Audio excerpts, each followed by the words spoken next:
Hi, welcome to India's largest digital media network Suman TV. నేను మీ కీర్తి. ఈరోజు నేను ఎరిట్ హాస్పిటల్లో ఉన్నాను. నాతో పాటు ప్రముఖ పల్మనాలజిస్ట్ డాక్టర్ శుభ సౌజన్య గారు ఉన్నారు. నమస్తే మ్యామ్. నమస్తే అండి. సో ఈరోజు మనం ఆస్తమాకి సంబంధించిన అన్ని డౌట్స్ని మిస్ని మనం మేడంని అడిగి క్లియర్ చేసుకుందాం. So stay tune. So season ఇది వింటర్ సీజన్ మ్యామ్. ఆస్తమా ఎక్కువగా ఉండే అవకాశాలు ఉంటాయని మేము అనుకుంటాము. అది నిజమా? వింటర్ సీజన్లోనే ఎక్కువ అయ్యే ఛాన్సెస్ ఉంటాయా? ఖచ్చితంగా అండి. ఆస్తమా అనేది ఒక సీజనల్ వ్యాధి అండ్ అది జనరల్గా చిన్నప్పటి నుంచే చాలా మందికి ఉంటుంది. సో మీ మదర్ కానీ ఫాదర్ కానీ ఆస్తమాటిక్స్ అయితే, గ్రాండ్ పేరెంట్స్ ఆస్తమాటిక్స్ అయితే, లేకపోతే ఫస్ట్ డిగ్రీ రిలేటివ్స్ ఎవరైనా ఆస్తమాటిక్స్ అయితే మీకు కూడా ఆస్తమా వచ్చే అవకాశాలు చాలా ఎక్కువగా ఉంటాయి. అండ్ ఆస్తమా అనేది లైఫ్ లాంగ్ డిజీజ్. దానికి టోటల్ క్యూర్ అనేది ఏమీ ఉండదు. మనం దాన్ని సిమ్టమ్స్ని కంట్రోల్లో పెట్టుకోవాలి. సహజంగా మనకి వింటర్ సీజన్లోనే ఎందుకు ఆస్తమా ఎక్కువ వస్తుందంటే చల్లటి గాలి, దుమ్ము, లేకపోతే దివాళీ టైంలో పొల్యూషన్, వీటన్నిటి కారణాల వల్ల మన ఊపిరితిత్తుల్లో ఉండే గాలి గొట్టాల్లో కొంచెం వాపులాగా వచ్చి ఇన్ఫ్లమేషన్ వచ్చి అలర్జీ లాగా వస్తుంది. Lung allergy is called asthma అనమాట. సో అందుకని మనం వింటర్ సీజన్లో ఆస్తమా అటాక్స్ ఎక్కువగా చూస్తూ ఉంటాం. ఓకే. సో సీజన్స్ ని మనం ఎలాగో మార్చలేము, దాన్ని ఎలాగో దాటలేము. కాబట్టి సీజన్ వస్తుంది అని అనుకున్న వాళ్ళు, సివియర్ గా ఆస్తమాతో ఆల్రెడీ సఫర్ అవుతున్న వాళ్ళు ఎలాంటి ప్రికాషన్స్ తీసుకోవాలి మరి? సో ప్రికాషన్స్ పరంగా నేను మీకు చెప్పినట్టు అలర్జన్స్ అన్నిటినీ మనం దూరం పెట్టాలండి. అంటే మనం ఫస్ట్ అండ్ మాస్క్ అనేది కంపల్సరీ వేసుకోవాలి. కోవిడ్లో మనం ఎటువంటి జాగ్రత్తలు తీసుకుంటామో అటువంటి జాగ్రత్తలు మనం ఈవెన్ ఆస్తమా పేషెంట్స్కి కూడా కంపల్సరీ తీసుకోవచ్చు. దాని తర్వాత ఎప్పుడు మిమ్మల్ని మీరు వెచ్చగా ఉంచుకోవాలి. స్వెటర్ పెట్టుకోవాలి, మాస్క్ వేసుకోవాలి, సాక్స్, గ్లవ్స్ వేసుకోవాలి, చెవిలో కాటన్ పెట్టుకోవాలి. ఇటువంటి ప్రికాషన్స్ అన్నీ తీసుకుంటూ ఉంటే మనం ఈ అలర్జెన్స్కి దూరంగా ఉంటాం అన్నమాట. And one very important precaution నేను చెప్పదలుచుకున్నది ఏంటంటే, మనం వంటింట్లో పోపు వేసేటప్పుడు కూడా మాస్క్ వేసుకోవాల్సి ఉంటుంది. ఎందుకంటే ఆ ఫ్యూమ్స్ కూడా మనకి ఆస్తమా అటాక్ వస్తుంది. పూజ గదిలో మనం ధూప్ స్టిక్స్, ఇన్సెన్స్ స్టిక్స్ కూడా వాడటం ఆపేసేయాలి. మనం డియోడ్రెంట్స్ ఏవైతే వాడతామో వాటి వలన కూడా ఆస్తమా పెరిగే అవకాశాలు ఉంటాయి. సో మనం ఆర్గానిక్గా పర్ఫ్యూమ్స్, అటువంటి అత్తర్లు, అటువంటి ఆప్షన్స్ యూస్ చేసుకోవాలి, ఎంచుకోవాలి. సో ఇవన్నీ చేస్తూ మనం ప్రాపర్ ఫుడ్, అంటే ఒక హై ప్రోటీన్ ఫుడ్. ప్రోటీన్ అనేది మన బేసిక్గా బాడీ బిల్డింగ్, ఇమ్యూనిటీకి ఇంపార్టెంట్ అనమాట. సో ఎవరైనా వెజిటేరియన్స్ అయినా నాన్ వెజిటేరియన్స్ అయినా ఉన్న దాంట్లో హై ప్రోటీన్ ఫుడ్ తీసుకోవడానికి ట్రై చేయాలి. Junk food, deep fried oily food, లేకపోతే cold ice creams, cool drinks, junk food, వీటన్నిటికీ దూరంగా ఉంటే ఆటోమేటిక్గా మన ఇమ్యూనిటీ అనేది బాగుంటుంది. ఆటోమేటిక్గా ఇమ్యూనిటీ బాగుంటే ఆస్తమా ఒకవేళ అటాక్ అయినా అది కంట్రోల్లో ఉంటుంది. ఫ్యామిలీ హిస్టరీని బట్టి కూడా ఆస్తమా వచ్చే అవకాశాలు ఉన్నాయని అన్నారు కదా, అంటే మనకి ఎలాంటి సిమ్టమ్స్ చూపిస్తుంది మ్యామ్? కరెక్ట్. సో ఆస్తమా అంటేనే మనకి ఉబ్బసం అంటాం అనమాట. That is the common layman term అనమాట. సో మనకి ఊపిరి ఆగిపోయినట్టు ఫీలింగ్ ఉంటుంది. ఇప్పుడు మనం మన డ్రెస్ సైజ్ ఎల్ అనుకోండి, మనం ఒక ఎస్ స్మాల్ డ్రెస్ సైజ్ వేసుకుంటే మనకి ఎంత చెస్ట్ టైట్నెస్ ఉంటుందో అంత చెస్ట్ టైట్నెస్ అనేది మనకి ఉంటుంది అనమాట. అది కాకుండా ఫ్రీక్వెంట్గా జలుబు చేయటము, ముక్కు కారటము, గొంతు నొప్పి ఉండటము, ఫ్రీక్వెంట్గా దగ్గు రావటము, అది పొడి దగ్గు అయినా అవ్వచ్చు, లేకపోతే శ్లేష్మంతో కూడిన దగ్గు అయినా ఉండొచ్చు. ఇటువంటి సిమ్టమ్స్తో పాటు మీకు పిల్లి కూతలు, అంటే విజిల్స్ అంటాం అనమాట. మనకి లోపల నుంచే ఒక రకమైన సౌండ్ వస్తుంది ఆస్తమాటిక్ పేషెంట్స్కి. అది సివియర్ అయినప్పుడు మనకి ఎదుటి వాళ్ళకు కూడా ఆ విజిలింగ్ సౌండ్ అనేది వినిపిస్తుంది. సో ఇటువంటి లక్షణాలు ఉన్న వాళ్ళు ఖచ్చితంగా ఆస్తమాటిక్ పేషెంట్స్ అని పరిగణించబడతారు. ఓకే. సో ఇది ఆల్రెడీ ముదిరిన తర్వాత వ్యాధి అన్నది. సో స్టార్టింగ్ స్టేజ్ లోనే మనం ఎట్లా గుర్తించాలి? అంటే ఇప్పుడు ఇంట్లో ఆల్రెడీ పెద్దవాళ్ళకి లైన్ వరుస పెట్టి ఉంది అనుకోండి, మనం ఎట్లా పిల్లలకి రాకుండా చూసుకోవాలి అని అంటే మనం పిల్లవాడు చిన్నప్పుడు పీడియాట్రిషియన్ దగ్గరికి తీసుకెళ్తాం కదా, వాళ్ళలోనే మనకి అలర్జెన్ టెస్టింగ్ అనేది చేస్తాం అన్నమాట. అంటే ఏ ఫుడ్ తింటే మనకి ఆస్తమా వస్తుంది. కొంతమందికి బ్రింజాల్ పడదు, కొంతమందికి ఎగ్ పడదు. అట్లా కూడా దాని వల్ల కూడా ఆస్తమా వచ్చే అవకాశాలు దానివల్ల ఉన్నాయా? ఆస్తమా రాదు, కానీ అటువంటి వాటి వల్ల ఎక్కువ అయ్యే అవకాశాలు ఉంటాయి. ఓకే. సో మీ బేబీకి ఒకవేళ ఆస్తమా వచ్చేది ఉంటే చిన్నప్పుడే వచ్చేస్తుంది.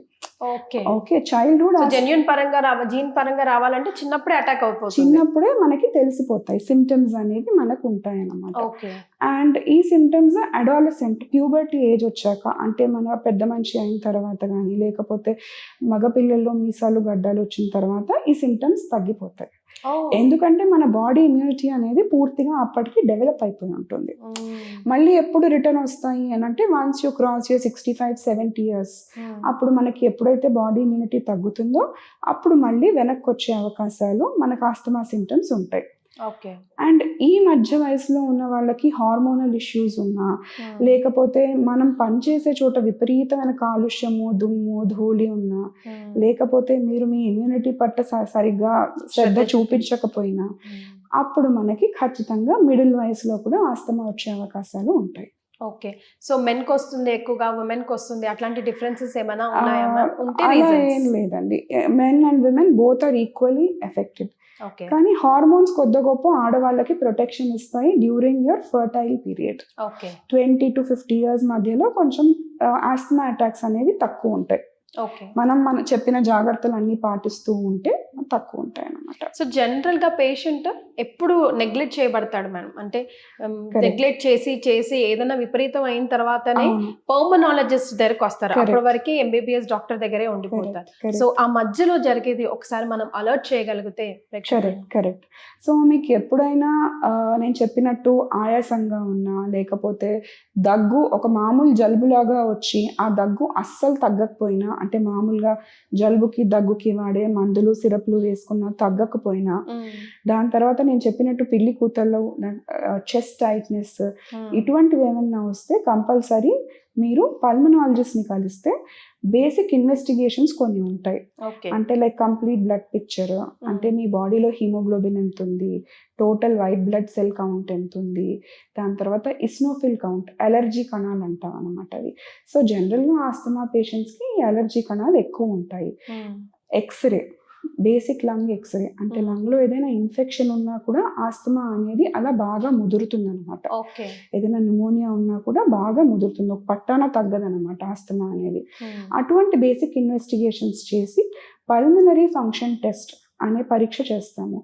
That is the main diagnostic test అనమాట ఫర్ ఆస్తమా. అది ఏంటి అని అంటే, మనం ఒక మషిన్కి ఒక గొట్టం ఉంటుంది, దానిలోకి మనం గట్టిగా శ్వాస తీసుకొని ఊదుతాం అనమాట. ఊదినప్పుడు మనకి లంగ్ వాల్యూమ్స్, కెపాసిటీస్ అనేవి తెలుస్తాయి. దాన్ని బట్టి మన స్మాల్ ఎయిర్వేస్ ఎఫెక్ట్ అయ్యాయా లేదా, ఆస్తమా ఉన్నదా లేదా అనేది మనకి కరెక్ట్గా తెలుస్తుంది. సో మ్యామ్, ఇప్పుడు మీ మాటల్లో ఇన్ఫెక్షన్ అని అన్నారు. సో ఇన్ఫెక్షన్కి ఆస్తమాకి తేడా ఉందా? ఖచ్చితంగా తేడా ఉంది. ఇన్ఫెక్షన్ అనేది మనకి బాడీలో ఒక బ్యాక్టీరియా కానీ, వైరస్ కానీ, ఫంగస్ కానీ లోపలికి వెళ్ళి మన లంగ్లో మనకి 2 ఆస్పెక్ట్స్ ఉంటాయి. ఒకటేమో గాలిగొట్టాలు, ఎయిర్వేస్, ఇంకోటేమో లంగ్ ప్యారెంకైమా, అంటే the lung tissue it self. So జనరల్గా లంగ్ టిష్యూ అనేది ఎఫెక్ట్ అవుతుంది ఇన్ఫెక్షన్లో. airways inflammation, that is asthma. There is no infection in asthma. So me total blood cells అనేవి నార్మల్గా ఉంటాయి ఆస్తమాలో. కానీ ఒకవేళ ఇన్ఫెక్షన్ వచ్చినా, న్యూమోనియా వచ్చినా మనకి టోటల్ బ్లడ్ సెల్ కౌంట్ అనేది పెరిగి మనకి fever is again one of the important parameters to differentiate between an infection, pneumonia and an asthmatic attack. So దీనికి ఎలాంటి ట్రీట్మెంట్స్ అవైలబుల్లో ఉన్నాయి మ్యామ్? కరెక్ట్. సో దీనికి 3 types of treatment and 3 types అందరికీ ఇస్తాము. ఫస్ట్ది వచ్చేసి యాంటీహిస్టమిన్స్, దట్ ఈస్ ద జలుబు మందు అనమాట. అది మనం కంపల్సరీ ఇస్తాము. ఎందుకంటే జనరల్గా అలర్జీ తత్వం ఉన్న వాళ్ళకి లంగ్ ఎలర్జీతో పాటు ముక్కు ఎలర్జీ, సైనోసైటిస్, దాని తర్వాత స్కిన్ ర్యాషెస్, డ్రై ఐస్, అన్ని చోట్ల ఇన్ఫ్లమేటరీగా ఉంటుంది అనమాట. దాని తర్వాత రెండోది బ్రాంకోడైలేటర్స్ అంటే ఆస్తమాలో ఏదైతే మనకి స్మాల్ ఎయిర్వేస్లో కన్స్ట్రిక్షన్, స్పాజమ్, మజిల్ స్పాజమ్ అవుతుందో అది మళ్ళీ ఆ మజిల్ ఫ్రీగా ఓపెన్ అప్ అవ్వడానికి, ఎయిర్ ట్యూబ్స్ ఫ్రీగా ఓపెన్ అప్ అవ్వడానికి ఈ బ్రాంకోడైలేటర్స్ ఇస్తాము. And mainstay of treatment ఏంటి అని అంటే యాంటీ ఇన్ఫ్లమేటరీ ఏజెంట్స్, వాటినే కార్టికోస్టిరాయిడ్స్ అని కూడా అంటాము. అవి మనం ఓరల్గా ఇస్తాము, ఇన్హలేషనల్ థెరపీగా ఇస్తాము, అండ్ మూడోది వచ్చేసి ఒకవేళ బాగా ముదిరి పేషెంట్ హాస్పిటల్లో అడ్మిట్ అయితే ఇంట్రావీనస్గా కూడా ఇస్తాము. ఓకే, కానీ బయట ఓపీలో మాత్రం అందరికీ ఇచ్చేది ఇన్హేలర్స్ మాత్రమే. ఇన్హేలర్ థెరపీ వాడుతూ దాన్ని కరెక్ట్గా వాడుతూ, అంటే ఒక మెథడ్ ఉంటుంది అనమాట ఇన్హేలర్ థెరపీ వాడడానికి. అది కరెక్ట్గా పేషెంట్కి ఎడ్యుకేట్ చేయాలి ఎలా వాడాలి ఒక ఇన్హేలర్.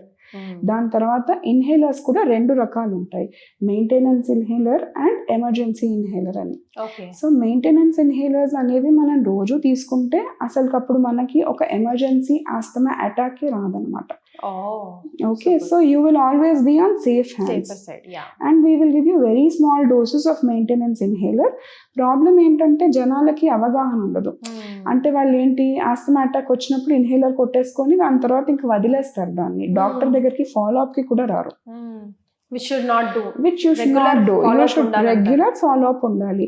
మేము పేషెంట్ని పిఎఫ్టి టెస్ట్ ప్రతిసారి చేసి పేషెంట్ లంగ్స్ ఎలా ఉన్నాయో చూసి అండ్ మెయింటెనెన్స్ ఇన్హేలర్ డోస్ మేము టైట్రేట్ చేస్తాము. Okay, and it is a myth అనమాట. ఏంటి అని అంటే ఇన్హేలర్స్ ఆర్ అడిక్టివ్ అని. It is nothing like that. మీరు ఒక పల్మనాలజిస్ట్ దగ్గరికి ఫాలో అప్ దగ్గరికి వస్తూ ఉంటే అప్పుడు మనకి ఇన్హేలర్స్ కరెక్ట్ డోసేజ్ మేము టైట్రేట్ చేస్తూ మీకు ఫ్యూచర్లో ఒక పెద్ద అటాక్ రాకుండా కాపాడగలుగుతాం. సో ఆస్తమా ఎక్కువ అవుతే ఎలాంటి క్రానిక్ డిసీజ్ లేకపోతే మొత్తం లైఫ్ థ్రెట్కే కరెక్ట్ అవకాశం ఉంటుంది. ఎందుకంటే ఆక్సిజన్ లెవెల్స్ పూర్తిగా డ్రాప్ అయిపోతాయి, మిమ్మల్ని ఆక్సిజన్ సపోర్ట్ మీద పెట్టాల్సి ఉంటుంది. స్టిరాయిడ్స్ అనేవి మామూలుగానే అంత ఫ్రీక్వెంట్ గా మన బాడీకి ఇవ్వమన్నమాట, ఎందుకంటే అవి ఇమ్యూనిటీని తగ్గిస్తాయి. కానీ ఇంత ముదిరిన తర్వాత మనం ఇంట్రావీనస్ స్టిరాయిడ్స్ ఇచ్చే అవకాశాలు కూడా పెరుగుతాయి అన్నమాట. సో మనం జనరల్గా తీసుకునే ప్రికాషన్స్, డయట్, లైఫ్ స్టైల్ వాటితో పాటు ఒక అవగాహన ఉండి ఆస్తమా అంటే ఏంటి, ప్రాపర్గా రెగ్యులర్గా ఇన్హేలర్స్ వాడుతూ ఒక రెగ్యులర్ పల్మనాలజిస్ట్ దగ్గర చెకప్ తీసుకుంటూ ఉంటే అసలుకి you will totally be in safe hands. Super. So విన్నారు కదా, రెగ్యులర్ చెకప్ చాలా ఇంపార్టెంట్. అంటే చిన్నగా ఉన్నప్పుడే దానికి సొల్యూషన్ పెద్ద లెవెల్లో వెళ్తేనే మనకి పర్మనెంట్ సొల్యూషన్ దొరుకుతుంది అంటున్నారు డాక్టర్ గారు. సో ఆస్తమా ట్రీట్మెంట్ ఉంది, టెన్షన్ పడి భయపడి అక్కడే ఉండిపోకండి, ముందుకు రండి. Right ma'am, thank you so much. Thank you.